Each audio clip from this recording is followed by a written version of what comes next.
So they're saying that there's no chance of Pyongyang spring as the capital of North Korea, and they're saying that there's no chance for the people to rise up and overthrow or do like what's happening in Egypt. And I think that's unfortunate for people to still be having nostalgia about what's happening in the Middle East and expecting that and predicting that for others. And especially when it comes by where they live, it's a big problem and so forth.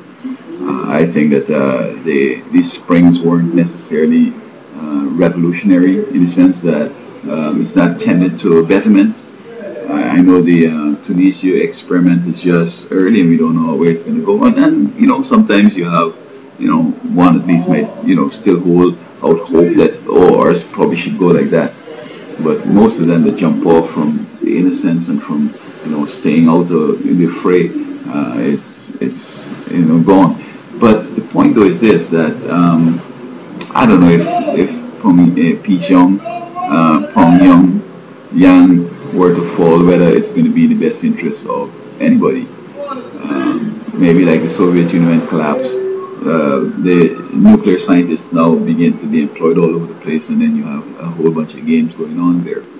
And so, as I recall, though, after the Tiananmen Square in the 80s, many of the Western leaders were castigating China, saying you need to democratize and so on. The fellows say, hey, I think that's a good idea. So you need to tell me right now, and don't even waste time with all this democracy thing. Tell me how many citizens of Chinese descent you need. We can give you 100 million if you want. I know Canada had at that time about 25 million. Can you imagine China giving them like 100 million in a week? Oh boy, that is something that will destroy that place. And America had probably about 200 million. If you say like we can give 300 million, oh boy, that'd be something, isn't it? I mean, they have enough Chinese to go in every country and disrupt the economy by giving them so many people that they have to take care of in the short term. And so I think that if you're really, really serious about your own survival and the survival of the world, you would want to encourage these people to help the citizens out and work with them, as opposed to let the genie out of the bottle and let things get chaotic and revolutionary and see where it's going to go. Maybe we had that with the Soviet Union, and many people were kind of like up on arms. I know the UN and other people used to say the Soviet Union this and that or whatever. But the Soviet Union collapsed, and if anybody practiced anything that the Soviet Union had been practicing, you stand a chance to having a similar experience. Now, I know the Russians are predicting that some people are going to go a certain way, but you just have to, anything the Soviet Union and the KGB were doing, you just have to avoid it. All right. Now, the UN is involved in, change, regime change and all that. And I know the Soviet Union was doing it. But what will happen is this, that we see that many of the people who are regime change, the economy about to collapse. You've seen in Europe. I mean, them boys up in Europe in this thing, yeah. And their economy is some serious problems. And if something don't happen in the short term, they're going to collapse. Just like the Soviet Union. Hello. And then some other Secret Service people, and you know what I mean? I don't mean Secret Service of America, Secret Service, I mean people that work on the cover and so on. They found the KGB book and they said, hey, you know what? If we could go into somebody's house when they're not there, we look around and we find something, we could come back and get a judge to give us a warrant and we could go and execute it and arrest them, you know what I mean?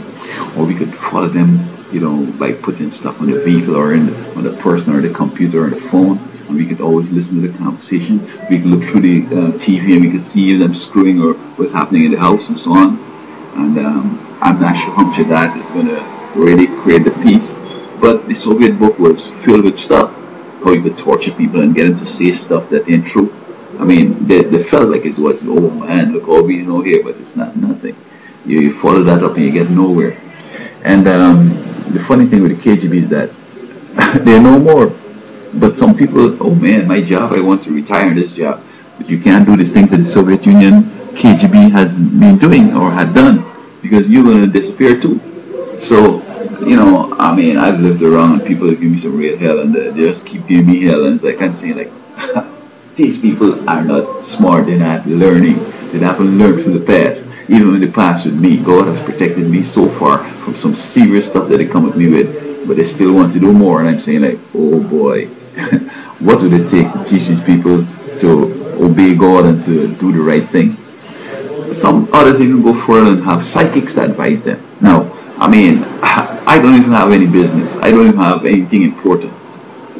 I don't even have anything, sort of like riding on my, safety or longevity or anything like that. And I wouldn't try psychics. Now, I mean, maybe you feel that, you can crumble or something. You keep on listening to psychics and falling there. You see, look, man, psychics are like this. They work with the devil. The devil gets people to do crime, and then he comes and tells you, oh, look, that fella did crime. Is that you want to do, or you want to prevent crime? You got to work with God. And so God will tell you, look, I see the guy over there, he's having a struggling. Right? Go over and see if you could get him out of that loop, and he'll be a good citizen. But Satan ain't going to tell you that. He's going to keep flooding the fella, go and do something dangerous, go and kill somebody, go and shoot at somebody, do something crazy. And then he's going to come back and say, it's that man over there. But you say, oh, the Satan helped me to find this criminal. But he's the one that tell the fella to do the stuff. You shouldn't listen to him, right? You should listen to God. Because, I mean, he's creating the chaos, and then he's coming to help you to solve it like a villain, is the word. Yeah. Light the fire and then come say, I out the fire, I need a reward, give me a star in Hollywood and so on. So, people got to be responsible, and folks got to say, you know what, good, what is good for me is good for everybody else. And what I don't want to happen to me, I ain't going to wish it on anybody else, okay? Because I know in England, Britain, they were happy that what's happening in the Middle East, and they were upset when Twitter and Facebook and BlackBerry was being turned off and all that stuff. But when their time come, they turned it off, But man, the world is getting ready for something that nobody will be able to stop, okay? So my suggestion is that, you look very carefully at what you're doing, because, man, stuff that you encouraging other people's tongue, when it come at you, man, you think you can handle it? I don't think so. I don't think you could handle it, bro. So, I mean, at this point in time, tell the Syrians, man, listen, just back up, just chill out, man. Okay? Because, you see, Europe and, the UN. The UN, thinks that, we're it. I don't know if the UN was an experiment in the New World Order, game in which they're going to see how an organization could run the world. But I don't think the UN really could run the world, period, because they don't have no job, they don't have no business, they depend on these countries to get their money to survive. So if anybody is saying that we can see how the UN going to run the world and then we'll model our New World Order after that, that was a waste of time, bro. Because when they encourage, overthrow governments, and all these governments fall and they have no money to support the UN and give, that contribution, they're going to disappear just like the KGB and like the Soviet Union. So, and as I said, look what's happening in Europe. I don't know what will happen. I wish that they would create some jobs and they sustain stuff and then creating jobs and get taxes in and they could pay the debt and so forth, as opposed to missing the point. They're saying that we need to unite, we need to come together, and we need to pay down this debt. Well, create jobs, bro.